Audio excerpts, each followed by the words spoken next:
এবার আল্লাহ তাবারক ওয়া তাআলা কোরআনে বলছেন, এরে দুনিয়ার মানুষ তোমরা কান করে শুনে নাও, আল্লাহ রাব্বুল আমিন কোরআনের মধ্যে একটা সূরা আছে যে সূরাটার নাম হলো সূরা জিলজাল।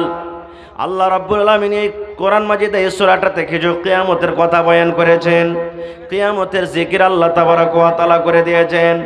সেই কোরআনই আল্লাহ তাবারক ওয়া তাআলা একটা আয়াতে বলছেন, দুনিয়ার মানুষ রে ইয়াউমাইযি ইয়াসদুরুন নাসু আশতাতা। আল্লাহ রাব্বুল আলামিন বলে কিয়ামতের দিন মানুষ জামাতের জামাত হয়ে থাকবে, মানুষ দলের দল হয়ে থাকবে। কেমন কথা যে মৌলানা, এদিকে হাফিজের দল থাকবে, এদিকে মৌলানার দল থাকবে, এদিকে হাজিরকে দল থাকবে, এদিকে নমাজিরকে দল থাকবে, এদিকে বেনমাজিরকে দল থাকবে, এদিকে নেককার মানুষের দল থাকবে, এদিকে গুনাহগার মানুষের দল থাকবে, এদিকে ইহুদির নাসারার দল থাকবে, এদিকে ইহুদির দল থাকবে। এই করে আল্লাহ রাব্বুল আলামিন বলেন, দুনিয়ার মানুষ রে আমি আল্লাহ তাবারক ওয়া তাআলা কিয়ামতের দিন মানুষের প্রত্যেক জামাতে জামাতে থাকবে।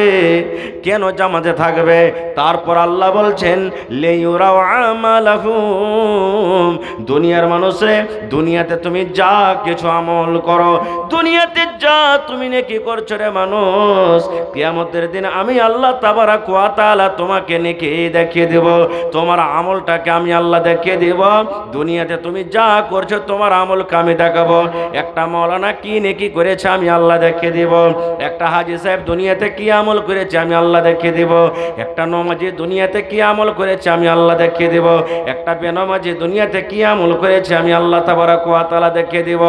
আল্লাহ রাব্বুল আলামিন বলেন, দুনিয়ার মানুষ রে এই পৃথিবীতে যত রকম আমি নর নারী তৈরি করেছি রে মানুষ, আমি আল্লাহ তাবারক ওয়া তাআলা কিয়ামতের দিন প্রত্যেক মানুষের আমলকে আমি আল্লাহ দেখিয়ে দেব। এবার বলবেন মৌলানা জি কত বড় আল্লাহ আমল দেখাবেন? আল্লাহ সেটা বলে দিয়েছেন, ফামাইয়ামাল মিসকালা যাররাতিন খায়রান ইয়ারা ওয়া মাইয়ামাল মিসকালা যাররাতিন শাররান ইয়ারা। আল্লাহ কোরআনে বলছেন, দুনিয়ার মানুষ রে এ আমার দুনিয়ার বান্দা বান্দিরা শুনে নাও, যাররা পরিমাণ যাররা বরাবর যদি তোমরা গুনার কাম করো তবে আমি আল্লাহ সেটা দেখিয়ে দিব, আর যাররা বরাবর যদি তোমরা নেকির কাম করো আমি আল্লাহ রাব্বুল আলামিন সেটাও তোমাদেরকে দেখিয়ে দিব। নারে তাকবীর। যাররা, যাররা কাকে বলে? আল্লাহ বলছেন যাররা বরাবর যদি তুমি নেকি করো তাও কিয়ামতের দিন দেখতে পাবে, আর যাররা বরাবর যদি গুনাহ করো সেটাও দেখতে পাবে। যাররা কাকে বলে? আচ্ছা আপনারা বলেন তো, পাকার বাড়ি হোক, খেড়ির বাড়ি হোক, টাটি হোক, যখন দেখবেন সূর্যটা 12, 1, 2, 3, 4টের দিকে যখন হবে, সূর্য যখন উঠে থাকবে, টাটির ভিতর দিয়ে ঘরের ভিতর দিয়ে একটা লাইটের মতন রশ্মি হয় না হয় না দিনে? বলেন হয়? দেখেছেন আপনারা না? দেখবেন যখন সূর্যটা গড়ে যাবে তখন দেখবেন যে লাইটের মতন, হ্যাঁ একটু যদি ছিদ্র থাকে ঘরে কিংবা টাটিতে, ওইখান দিয়ে একটা রশ্মি বের হবে, লাইটের মতো লম্বা হয়। দেখেছেন আপনারা? এবার দেখবেন ওই রশ্মির ভিতরে দেখবেন আলোর ভিতরে ছোট ছোট ধুলা মাটি ওড়ে না? ওড়ে না? এমনি ধুলা দেখতে পাবেন না, কিন্তু লাইটটা যখন ভিতরে জ্বলবে সূর্যর তখন দেখবেন যে ধুলা মাটি উড়ছে। উড়ে না? ওড়ে না? ওইটা ধরতে পারবো? ধরতে পারবো জি ভাই? পারবো না। আল্লাহ রাব্বুল আলামিন ওইটাকে যাররা বলেছেন। ওরে আল্লাহ ওই যে ধুলা, ছোট ছোট ধুলাকে উড়ে, ওই ধুলাকে আল্লাহ যাররা করে দিয়েছেন। কিংবা মুসলমান সরিষার দানা আমরা দেখি, এটা তো খুব বুঝছি বাড়িতে সরিষা আছে। আল্লাহ বলেন দুনিয়ার মানুষ রে সরিষার সমান যদি তুমি দুনিয়াতে নেকি করো রে বান্দা, সেটা কিয়ামতের দিন দেখতে পাবে। আর সরিষা বরাবর যদি তুমি দুনিয়াতে গুনাহ করো আমি আল্লাহ রাব্বুল আলামিন কিয়ামতের দিন তোমাকে ওই গুনাহটা দেখিয়ে দিব। এবার বলবেন মৌলানা জি এত ছোট ছোট গুনাহ কে লিখবে যে মৌলানা? আরে মুসলমান, আল্লাহ রাব্বুল আলামিন প্রত্যেক মানুষকে 2 টাকার ফেরেশতা দিয়েছেন। কয়টা ফেরেশতা? বলেন জোরে। দুটা করে ফেরেশতা দান করেছেন। আমার কাছে দুটা ফেরেশতা আছেন, আমার সভাপতি সাহেবের কাছে দুটা ফেরেশতা আছেন, আপনার কাছে আছেন, মা খালার কাছে দুটা করে ফেরেশতা আছে। ওই ফেরেশতা সব টাইমে সব সময়তে থাকে। একটার নাম হলো মুনকার, একটার নাম হলো নাকির। দুজন ফেরেশতা আমার কাছে সব সময়তে থাকে, আপনার কাছে সব সময়তে থাকে। কোনো টাইমে ওরা হটে না, চলে যায় না, শুধু আমার মাথা থেকে ছাতার মতন একটুখানি সময়ের জন্য দূরে থাকে। কখন? আল্লাহ রাসূল বলেছেন, উম্মত যখন তুমি তোমার স্ত্রীর সাথে মিলন করো রে উম্মত, যখন তুমি তোমার বিবির সাথে মিলন করো, ওই মিলন করার টাইমে তোমার কাছ থেকে শুধু উঠে যায়, ওইটা দূরে চলে যায় না। কত দূরে যায়? আল্লাহ রাসূল বলেছেন, উম্মত মাত্র তোমার মাথাতে যেমন ছাতা থাকে, যে ছাতাতে তোমার রোদ বাঁচাবে, যে ছাতাতে তোমার মেঘ বাঁচাবে, ওই ছাতার মতন উঁচা হয়ে ফেরেশতারা থাকবেন। তাছাড়া সব সমাজে তোমার কাছে সাথে সাথে যায়। তুমি ঘরের ভিতরে যাও, তোমার কাছে যায়। তুমি মসজিদে যাও, তোমার কাছে যায়। তুমি ভুট্টার হয়ে যাও, তোমার কাছে যায়। তুমি ধান লাগাইতে যাও, তোমার কাছে যায়। যে কোনো টাইমে তোমার কাছে চলে যায়। দুটার মধ্যে একটা ফেরেশতা ভালো কাজ লিখতে থাকে, নেকির কাজ লিখতে থাকে। আপনি কাকে সালাম দিলেন, আপনি কাকে ভালো কাজ কথা বললেন, আপনি কোরআন তেলাওয়াত করলেন, আপনি নামাজ পড়লেন, দুনিয়ার যত আপনার নেকির কাজ আছে সারা দিনে ফেরেশতা লিখতে থাকেন। আর একজন ফেরেশতা দুনিয়াতে যা আমি বুরাই করছি, গুনাহ করছি, কাকে আমি মারলাম, কাকে আমি গালি দিলাম, কাকে আমি কষ্ট দিলাম, কাকে মুখের দ্বারাতে আমি ব্যথা দিলাম, দুনিয়াতে আমরা যা কিছু করব ওই ফেরেশতারা লিখতে আছেন। কতক্ষণ কতক্ষণ লিখতে আছেন? আল্লাহ রাসূল বলেছেন, উম্মত যখন ফজরের আজান হয়ে যায়, যখন মুয়াজ্জিন সাহেব ফজরের টাইমে আজান দেয়, এখন যারা ফেরেশতা আছেন আমাদের আপনার কাছে, ওই ফেরেশতারা চলে যাবেন, ফজরের টাইমে চলে যাবেন। এরা ফজর পর্যন্ত ডিউটি করবেন, ফজরের টাইমে চলে যাবেন। এবার ফজরে যখন চলে যাবেন, ফজরের টাইমে আল্লাহ তাবারক ওয়া তাআলা আবার দুটা ফেরেশতাকে পাঠাবেন। ওই ফেরেশতা দুটা আবার চলে আসবেন। কতক্ষণ পর্যন্ত থাকবেন? আসরের নামাজ পর্যন্ত। আবার আসর পর্যন্ত থাকবেন।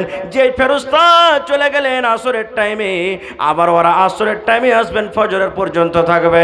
এই মতো ফেরেশতা ওলা পালেকেরা পাল্টাতে থাকবে। এবার আমার আপনার জীবনের আমল লিখবেন। কত বড় আমল! সরিষা বরাবর যদি গুনাহ করে, সরিষা বরাবর নেকি বাদিক আল্লাহ আর ফেরেশতারা লিখতে থাকবেন। আচ্ছা বলেন তো, আপনারা হয়তো মনে মনে করবেন যে হাজী মাওলানা এত ছোট ছোট গুনাহ কি ফেরেশতারা লিখতে পারবে? এটা বিশ্বাস হয়েছে? বলেন বিশ্বাস হয়েছে? বিশ্বাস করতে হবে। এই বিশ্বাস করার কারণে আল্লাহ তাবারক ওয়া তাআলা বিশ্বাস করবে, মানুষ করতে হবে। আল্লাহ ওয়াদেক উদাহরণ দিয়ে দিয়েছেন। আচ্ছা বলেন তো, ব্যাংকে যখন ঢুকবেন, বড় বড় যখন দোকানে ঢুকবেন, ওই দোকানে ওই ব্যাংকে লেখা আছে আপ সিসিটিভি ক্যামেরে কি নিগরানি মে হ্যাঁ, লেখা আছে না নাই? সিসিটিভি ক্যামেরা বুঝেন তো? হ্যাঁ না বলেন, বুঝেন? হ্যাঁ, ব্যাংকে যেমনি আপনি ঢুকবেন, সুবহানাল্লাহ, আপনি যদি একটা দেওয়ালে হাত দিয়েছেন, কলম নিলেন, টাকা পড়ে গেল, উঠালেন, সব কিছু অতি রেকর্ড হয় না, হয় না? হ্যাঁ না বলেন, রেকর্ড হয় না, হয় না? ব্যাংকের সামনে আপনার গাড়ি লাগা আছে, আপনার রাস্তা দেখিয়ে যাচ্ছে না যাচ্ছে, ম্যানেজার সব দেখতে পেয়েছে। দেখতে পাই কি পাই না? এরে মুসলমান, শুধু তা নয়, আজকে আপনি জানেন এই 2-4-6 মাস আগে আমাদের ভারতের বিজ্ঞানীরা দুনিয়া থেকে একটা রোবট পৌঁছালছিলেন চাঁদের উপরে। আপনারা জানেন চন্দ্রয়ান 3 শুনেছেন? চাঁদের উপরে একটা জাহাজ, একটা রোবট পাঠিয়ে দিয়েছিলেন। ওই রোবট চাঁদের উপরে গিয়ে যেই চাঁদ জমিন থেকে 4,80,000 কিলোমিটার দূরে আছে রে মুসলমান। এবার চাঁদের উপরে জাহাজ রকেট গিয়ে চাঁদের জমিনটা কেমন, চাঁদের ভিতরে কি আছে, চাঁদের ভিতরে কোন ধরনের মাটি আছে, ওই চাঁদে থেকে ওই রোবট ওই ক্যামেরা লাগিয়ে দুনিয়াতে ফটোগ্রাফ পাঠিয়ে দিয়েছে। দিয়েছে না দেয়নি? হ্যাঁ না বলেন, দেখেছেন আপনারা? এরে মুসলমান, তাহলে বলেন আল্লাহ রাব্বুল আলামিন মানুষকে এত জ্ঞান দিয়েছে, এত বুদ্ধি দিয়েছে, চাঁদের পর থেকে যদি মানুষ ফটো আনতে পারে, আল্লাহ মানুষকে এত জ্ঞান দিয়েছে, ব্যাংকে সিসি ক্যামেরা লাগা আছে, দোকানে সিসি ক্যামেরা লাগা আছে, যেন অন্য মানুষেরা চুরি না করতে পারে। দুনিয়াতে যদি মানুষের জ্ঞান বুদ্ধিতে মানুষ এতখানি করতে পারে, তবে আল্লাহ রাব্বুল আলামিন কেন ছোট ছোট আমলকে আল্লাহ লিখতে পারবেন না? পারবেন? কেন আল্লাহ পারবেন না? আল্লাহ পারবেন। এবার বলবেন মাওলানা, মানুষের ইলিম, মানুষের জ্ঞান আর আল্লাহর ইলিম, আল্লাহর জ্ঞানে কতটুকু পার্থক্য আছে বুঝে দেখেন। একদিন দয়ার নবী আল্লাহুস সামাদ, দয়ার নবী একদিন সমুদ্রে নদীতে সুই যে মেয়েরা খালারা ক্যাতাসিয়ায়, এই সুই সমুদ্রে একদিন নবীকে ডুবিয়ে দিয়েছেন। একটা পুকুরে নদীতে নবীজি একটা সুইকে ডুবিয়ে দিয়েছেন, আর সুই ডুবিয়ে দেওয়ার পর সুইটাকে উঠিয়ে নবী সাহাবীরাকে বলছেন, সাহাবীরে, নদীর তুলনাতে, এই সমুদ্রের তুলনাতে আমার এই সুইটাতে কতখানি পানি এসেছে বলো তো? কতখানি পানি আসবে? 1 কিলো পানি ধরবে নাকি? 1 কিলো পানি ধরবে না? হ্যাঁ, এক বন্ধ ধরবে না, একটুখানি, মানে সব পানি সমুদ্রে পড়াছে, একটুখানি পড়বে নাকি? আল্লাহ রাসূল সাল্লাল্লাহু আলাইহি ওয়াসাল্লাম তখন বললেন, আরে আমার সাহাবীরা শুনো, সমুদ্রের তুলনাতে, নদীর তুলনাতে আমার এই সুয়ে কত পানি এসেছে? ঠিক আপনাদের মতো জবাব দিয়েছেন, ইয়া রাসূলুল্লাহ, আল্লাহর নবী গো, সমুদ্রের তুলনাতে নায়ের বরাবর পানি উঠেছেন গো নবীজি, একটুখানি আধ ফোঁটা, 1 ফোঁটা পানি উঠেছেন।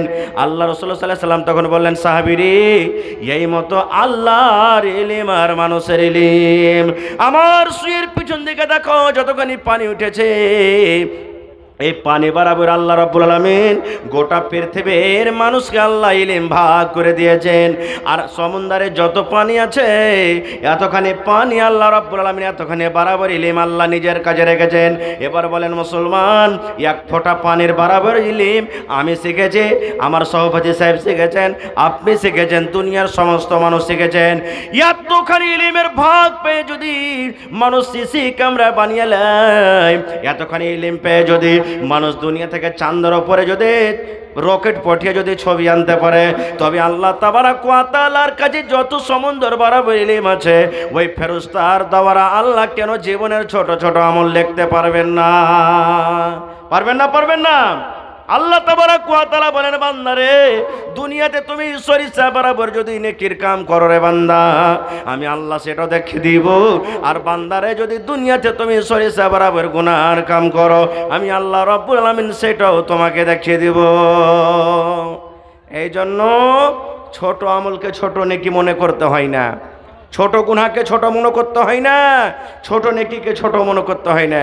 তাই কবি বলছেন, কিতনি ছোটি হো নেকি উসে হালকি না জান, কিতনি ছোটি হো নেকি উসে হালকি না জান, রব की बख्शिश के लिए कोई बहाना चाहिए। ছোট্ট নেকিকে ছোট মনে করতে হবে না, কে জানি আল্লাহ আপনার জীবনের ওই ছোট নেকিটাতে আপনার জীবন উদ্ধার করে দিবে, পার করে দিবে। আচ্ছা বলেন তো, এখন যদি একটা গ্ল্যামার যদি গাড়ি কিনতে যান, তো মোটামুটি লাখ টাকার ওপর লাগবে, লাগবে না? লাগবে না? হ্যাঁ না বলেন, লাগবে না? লাগবে না? এবার গ্ল্যামার গাড়ি যদি আপনাকে 1 লাখ টাকাতে খরিদ করতে হয়, এবার গ্ল্যামার গাড়িতে দেখবেন একটা ভল পিন লাগা থাকে, যেটাতে পাম্প দেয়, হাওয়া দেয়, ওর দাম কত হবে? 50 টাকা হবে মোটামুটি নাকি? সাইকেল কিনবেন 4000 টাকা দামের, এবার সাইকেলে ওই যে একটা পিন দেয়, মানে পাম্প দেয়, হাওয়া দেয়, ছোট্ট একটা টায়ার, ওর দাম 5 টাকা, বোঝেন নাকি?